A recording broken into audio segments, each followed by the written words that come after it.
Okay, here's how you can change an EPROM on a DMX voice card. Let's say we want to change the snare. First, turn off the power, open up the lid,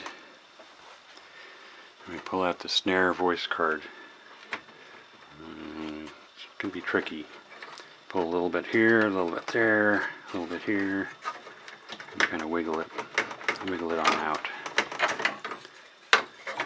This machine is equipped with the ZIF sockets on all the voice cards, and so to release the EPROM you got to lift the little lever here up, and the EPROM just pulls right out.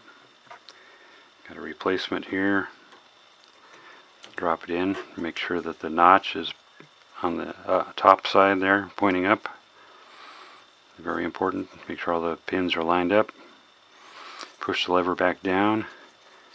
Now the EPROM is locked in, and we can reinstall the voice card carefully so that we make sure all the pins line up correctly on the connectors. Just press down. We check the front edge to make sure they're all lined up, and that means that the voice card's not offset. And then we can turn the power back on.